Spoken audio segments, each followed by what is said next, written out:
He said not only matter and energy would disappear, but also space and time. However, physicists theorized that from the state of nothingness, the universe began in a gigantic explosion. What? Yes, boys and girls, you see, one day nothing exploded. And here we are. We could spend 3 days talking about the Big Bang Theory. They used to say the thing that exploded was a few light years in diameter. Then they said, oh no, it's only 275 million miles. And they said, oh no, it's only 71 million miles. They keep getting it smaller, and now they're saying nothing exploded. Wow, Discover magazine here a couple years ago said, where did everything come from? Boys and girls, the universe burst into something from absolutely nothing. Zero, nada. As it got bigger, it became filled with even more stuff that came from absolutely nowhere. How is that possible? Ask Alan Guth. His theory will explain everything. Wow, I've got to meet this Alan Guth guy. Alan Guth said in Scientific American, the observable universe could have evolved from an infinitesimal region. In the Hebrew, that's a dot.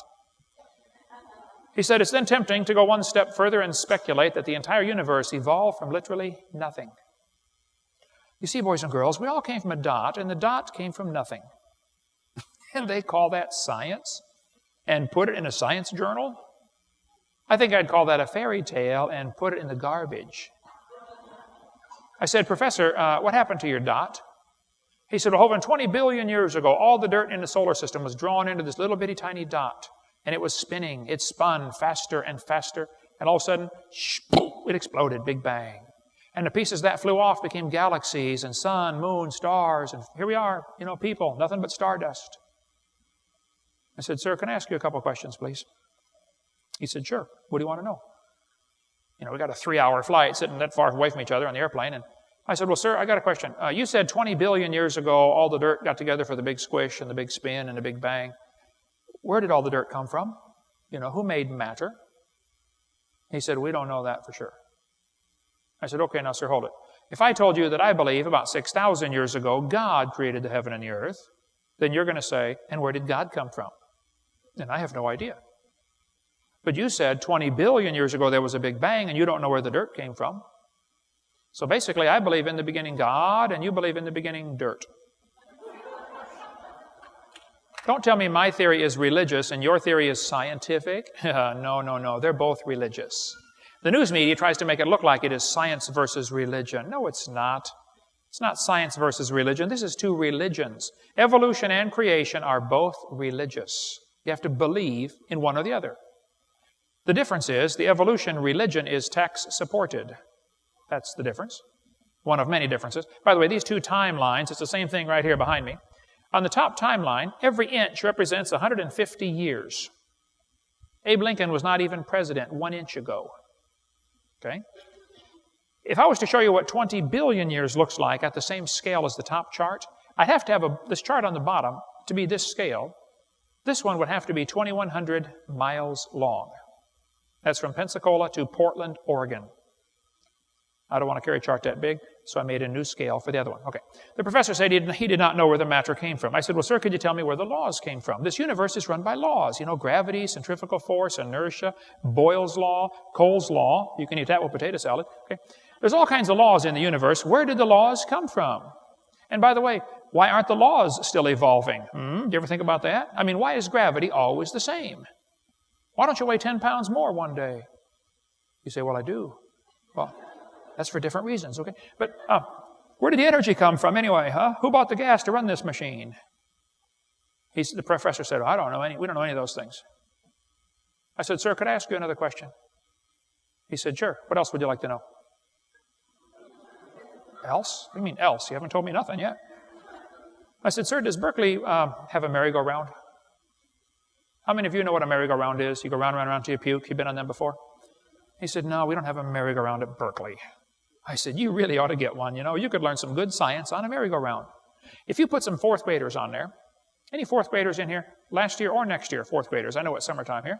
All right, I like fourth graders. I spent the best 5 years of my life in the fourth grade. That's before they diagnosed ADD. By the time my brother was in fourth grade, we all knew what he was going to be when he got out of high school. 32. But we're going to put some fourth graders on the merry-go-round and get the high school football team out there to get it spinning clockwise as fast as it will possibly go.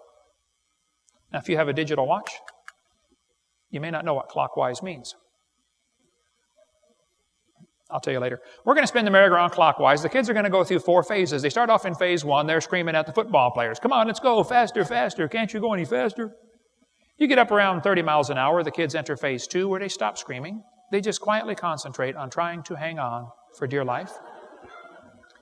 You get up around 30 miles an hour. The kids enter phase 60 miles an hour. They enter phase 3 where they start screaming again.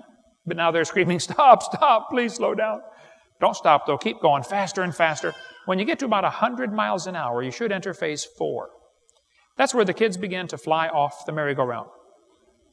Now, when this happens, you will notice a very interesting phenomena of physics. If the merry-go-round is going clockwise, when the kid flies off, the kid will be spinning clockwise until he encounters resistance, like a tree or a pole. That's because of a law in physics known as the conservation of angular momentum. See, if a spinning object breaks apart, the pieces that fly off are going to spin the same direction because the outside's moving faster than the inside. And we could talk all day about the conservation laws if you'd like, but the professor said, yes, I know about the conservation laws. I said, well, good, sir. Then let me ask you a question. If the universe began as a spinning dot, like you said, why do 2 planets spin backwards and probably 3? He got real quiet, puzzled look on his face. I said, sir, why do 8 out of 91 known moons spin backwards? Why do Jupiter, Saturn, and Neptune have moons going both directions at the same time? Why is the sun 98% hydrogen and helium, but the other planets are less than 1% hydrogen and helium? And why are these 9 planets so different from each other? If it all came from a Big Bang, I mean, why are they all so different? Very different compositions. And why do some whole galaxies spin backwards? CNN did an article, Goofy Galaxy spins in wrong direction.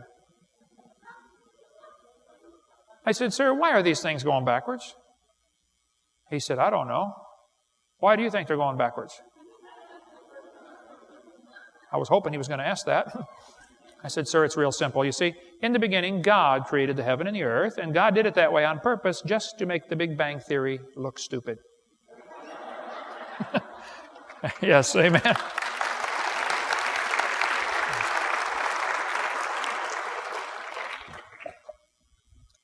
Now, I do believe in the Big Bang because the Bible teaches the Big Bang. It says, the heavens shall pass away with a great noise. In the original Greek, that's a Big Bang. So there's going to be a Big Bang. It just didn't happen yet, okay? So kids, if you go to school and some professor says, hey, do you believe in the Big Bang? You should say, yes, I do, and you better get saved and get ready for it. The Big Bang is coming soon to a city near you. By the way, if the world came from a Big Bang and slowly evolved over billions of years, why did Jesus die on the cross? What's the purpose of the death of Christ? And when the Bible says God's going to restore the world like it used to be, restore it to what? More death and suffering? We cover more on that theistic evolution position in video 7. And the Big Bang Theory is ludicrous for numerous reasons, okay? If the Big Bang Theory were true, the matter would be evenly distributed. But it's not. Serious, serious problems with the Big Bang Theory. Even Fred Hoyle said, I have little hesitation in saying the sickly pall hangs over the Big Bang Theory. Get more on that in the book called The Evolution Cruncher. It's a 900-page book. It's only $5. Excellent book to give away to every kid in your high school.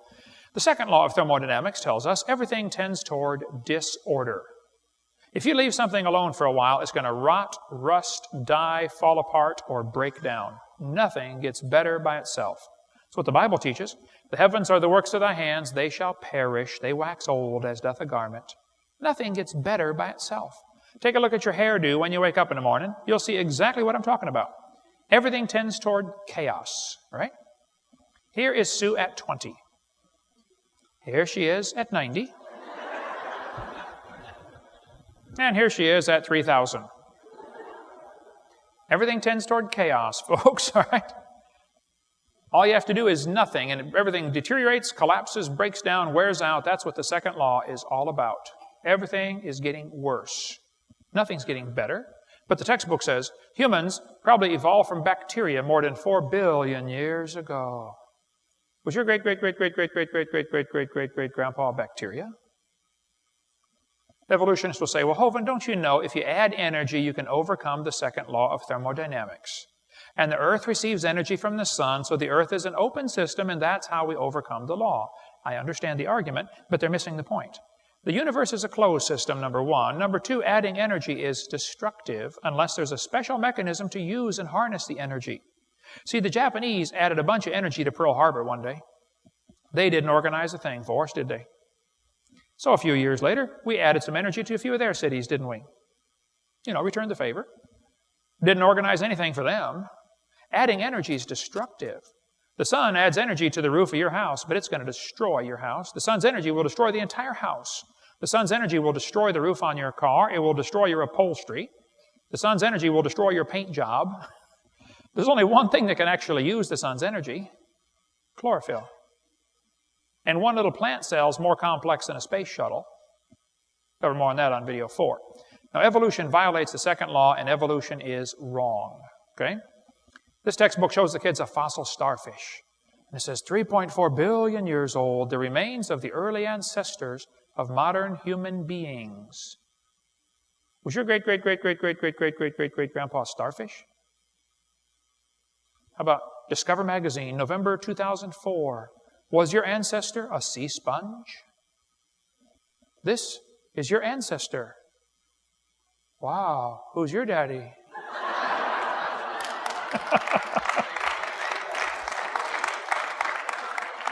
Now, please don't laugh at this next picture, okay? This is going to be a picture of my brother when he first wakes up in the morning after his first cup of coffee, which apparently was a little too strong, okay? By the way, I got to warn these kids. Kids, listen carefully. Do not drink coffee. Because if you drink coffee when you're young, when you get married, your babies will be born naked and illiterate. And tea is worse. There was an Indian once that drank 4 gallons of iced tea. That night, he drowned in his teepee. Be careful with that stuff. That's deadly. Anyway, this will be my brother. Now, please don't laugh. He can't help it. There he is, right there. Notice what the textbook says. 30 million years ago. Now, kids, let me translate that for you. Anytime a textbook says millions of years ago, what it means is long ago and far away. That means a fairy tale is coming next, okay? That's your warning, fairy tale coming up. 30 million years ago, these critters evolved. Well, there's that word again. You got to watch that one. It says they're ancestral to both humans and modern apes. Ancestors to humans? Grandpa? What big eyes you have, Grandpa. The better to see you with, my boy. You know, we've been teaching kids they're nothing but an animal, and today a lot of them act like animals. Even Barbara Reynolds figured it out. She said, your kids go ape in school? Here's why. He's being taught evolution. Guess what, Johnny? You're an animal and share a common heritage with earthworms. You mean I'm just an animal? Okay. Have you ever stopped and thought that possibly what we're teaching the kids is maybe affecting how they behave? What you believe determines how you behave. Kids are taught today, you know, that you're just an animal. The rock music these days is all full of death and destruction and blood. Well, the Bible says, they that hate me love death. Kids are taught today there are no absolutes. I was in a debate one time, and this professor said, Hovind, there are no absolutes. I said, are you absolutely sure? Blew his little brain. Now, hold on a minute. How can I be absolutely sure? There's no absolutes. I was speaking in a public school in Pennsylvania a couple years ago, and this kid sat on the second row, and he said, Hovind, I'm an atheist. There's no God. I said, are you sure? He said, I'm sure. I said, well, let me ask you a question, son. I said, do you know everything? He said, oh, no. I said, okay, well, good. I said, do you think maybe you know half of everything? He said, no. I said, okay, well, let's just pretend for a few minutes that you know half of everything. Would it be possible then for God to exist in the other half you don't know? Brand new thought rattled around in his brain for a while. Got lost, I'm sure. I said, by the way, son, if you're an atheist, let me ask you a simple question. How do you tell right from wrong? Ask an atheist that question sometime. How do you tell right from wrong? He said, that's easy. I decide what's right and wrong. He said, I'm the God of my own universe. I said, I'm glad to hear about that, son, because I am going to shoot you in 5 minutes. He said, you can't do that. I said, oh, yeah, I can. You see, I am the God of my own universe, and I decided it's fine for me to shoot you. You see where that logic would lead in a hurry? If every man did that which was right in his own eyes, like the book of Judges says, serious problems for society, big time. How do you tell right from wrong? Simple question to ask an evolutionist. They don't have a way to tell. I mean, maybe Osama bin Laden should decide right from wrong. Huh? Maybe Bill Clinton should decide right from wrong, if he has any idea where to find it. I mean, how do you tell right from wrong? Simple. It's real easy to tell right from wrong. Thus saith the Lord. Now see, that is absolute. And the Lord said, Ye shall not make any cuttings in your flesh for the dead, nor print any marks upon you. Some people either don't know what God says, or maybe they just don't care what God says. But God says, don't do that, okay? Now, if you did it in the past, okay, say, God, I'm sorry, that was dumb, and don't do it again, all right?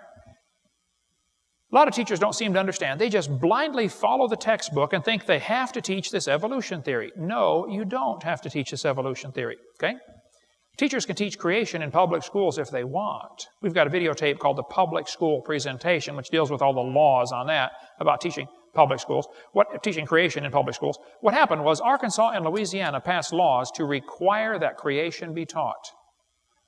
The court struck it down in both cases. They said you cannot require that creation be taught. They said the teachers can teach it if they want, but it has to be voluntary on the teacher's part. Even Stephen Gould said, no statute exists in any state to bar instruction in creation science. It could be taught before and it can be taught now. He was commenting on the 1987 Supreme Court decision. What's happened, though, the ACLU, the American Communist Lawyers Union, they have tried really hard to spread the propaganda around that you cannot talk about creation in the public schools, and that's just simply not true. It's always been perfectly fine to teach creation in the public schools. There's never been a law against that at all, okay? But if a teacher gets up in front of their class and the teacher says, okay, kid, listen, you started off like a slime and you slowly evolved to a human. You don't need to be a genius to figure out that teaching is going to destroy some kid's faith in the Bible. And anybody that destroys a child's faith better read what Jesus said about that. He said, whoso shall offend one of these little ones which believe in me, it were better for him that a millstone were hanged about his neck and he were drowned in the depth of the sea. Anybody that teaches evolution is in trouble when they stand before God. The Bible says, be not many masters, knowing we shall receive the greater condemnation. It's interesting, though, what happened. Back in the 1950s, the average textbook in America had very little evolution. 2,000 or 3,000 words was all. 1957, the Russians beat us in the space race by launching Sputnik, and Americans panicked. How many of you are old enough to remember the panic in America when the Russians were winning the space race? I mean, they had articles in Life magazine, how you can survive fallout. They said the Soviets are ahead of us in science because the Soviets teach evolution. We don't teach it in our schools. I mean, they had articles on how to build your own bomb shelter. People were building them in their backyard, okay, to survive nuclear fallout. Wait a minute.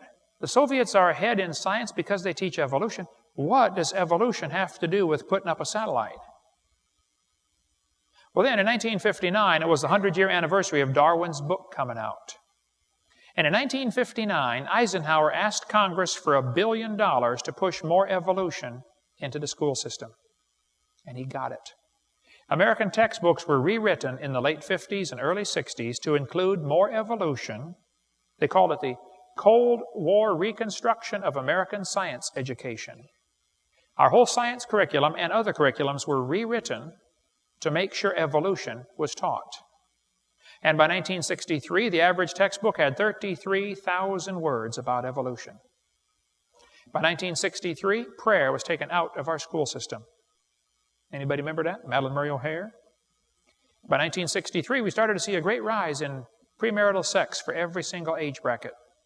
We saw a great rise in sexually transmitted diseases for 10 to 14-year-olds. We saw a great rise in unwed birth rates, a 550% increase in pregnancies. The difference is being aborted. Now, 1/3 of all the kids born at the hospital are born to a couple that are not married, illegitimate children. 1/3 of them. Now listen carefully. If you are one of those, this is for you. Timothy was a half-breed that never should have been born. Timothy's mommy was Jewish. His daddy was Greek. The Jews weren't supposed to marry anybody but Jews. Mama disobeyed. Timothy's the result. But he wanted to serve God, and God said, I'll take you, son. He wrote 2 books in your Bible. So if your parents messed up, you shut your mouth and quit your whining, and you go serve God with your life, okay? There's no excuses. God will use anybody, okay? The number of unmarried couples living together has increased radically since 1963. God's word hasn't changed. He said, thou shalt not commit adultery. He said, whoremongers and adulterers God will judge. Jesus said, if you even look in lust, you've committed adultery already in your heart. By the way, ladies, that's why it's important how you dress, okay? My daddy always said, if you're not in business, don't advertise. Okay. Divorce rates have gone crazy in this country. Child abuse is up 2,300%. Illegal drug use up 6,000%. Violent crimes nearly 1,000% increase. I'm not that old, you know, but I remember the days when you did not have to lock your house. Anybody remember those days? And you left the keys in the ignition all the time. You never took them out because you might lose them. And you go to the average high school, and half the pickup trucks in the parking lot had a loaded rifle hanging in the back window. And nobody got shot in school in those days, did they? You probably didn't hear about this, but the kids at Columbine High School that shot everybody, you know, were very strong believers in evolution. They did the shooting on Hitler's birthday on purpose. They shot Isaiah Shoals just because he was black. Hitler hated black people, so did they. This was evolution-motivated shooting. And right after the shooting, Rosie O'Donnell got on her TV program and said, see, we need more gun control. Rosie, those kids broke 18 gun laws going into that school. I don't think 2 more gun laws would have slowed them down. See, Rosie can't figure it out.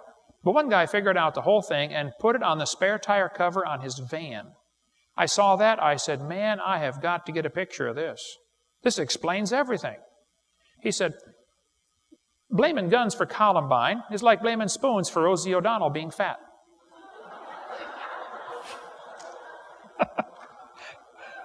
It's not the spoon's fault, Rosie, okay? And it's not the gun's fault either. Yeah, blame the gun. That's brilliant.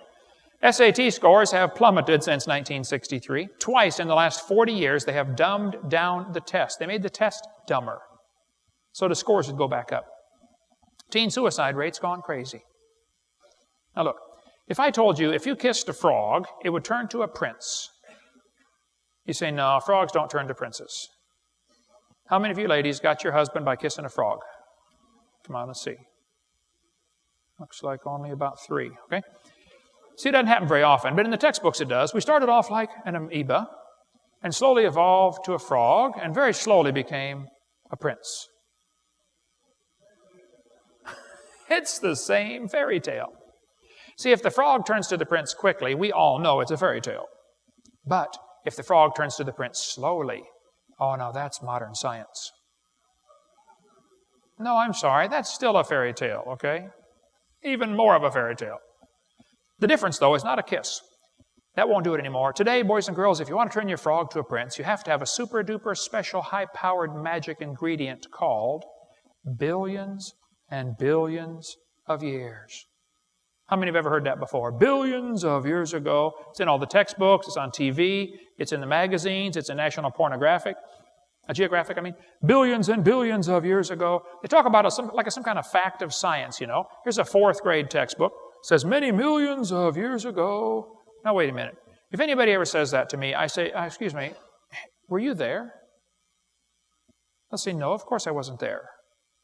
And I'll say, now, do you know the earth is millions of years old? Is this really part of science? Is this something we can observe and study and test and demonstrate? They'll say, well, no, but everybody believes the earth is millions of years old. No, they don't. Most Americans believe the earth is less than 10,000 years old and God made it. Less than 15% are ever evolutionists or atheists in the test that they take, in the surveys. The majority of Americans do not believe the earth is millions of years old. Now, it's true that slightly more than half of the scientists believe in evolution. That's true. I agree. But that doesn't make it true. It's true they believe it, but what they believe is not true. See, just because a bunch of scientists believe something, that doesn't mean anything. There was a time when the scientists thought the planets go around the earth. The scientists used to teach a big rock will fall faster than a little rock. They used to teach if you're sick, you have bad blood, take out your blood and you will get better. There were special places all over America to get your blood taken out. You could tell where they were because they had a white pole with a red stripe around it. The barber was the bloodletter.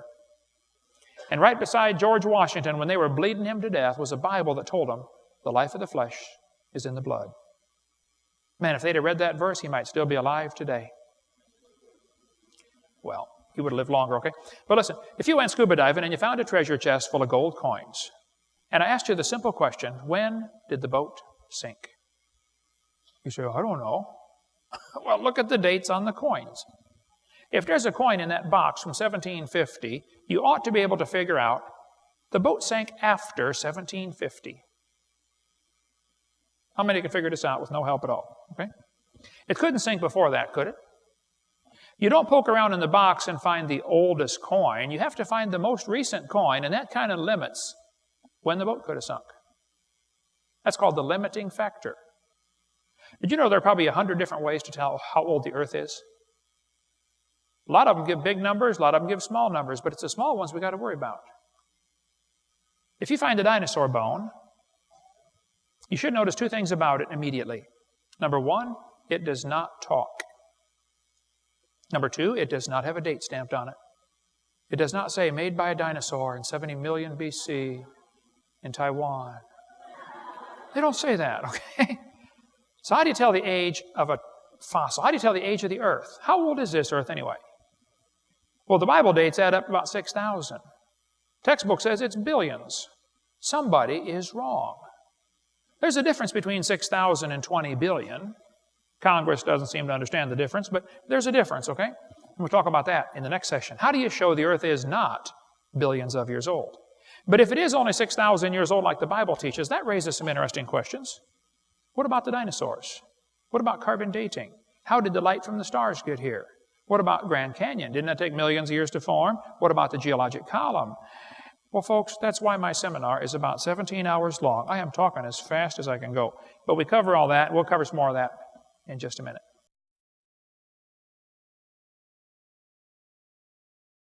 How many have seen one of my videos before or been to one of my seminars before? How many never have? And how many do not understand the questions so far? Couple? Good. Well, my name's Kent Hovind. I taught high school science for 15 years, and now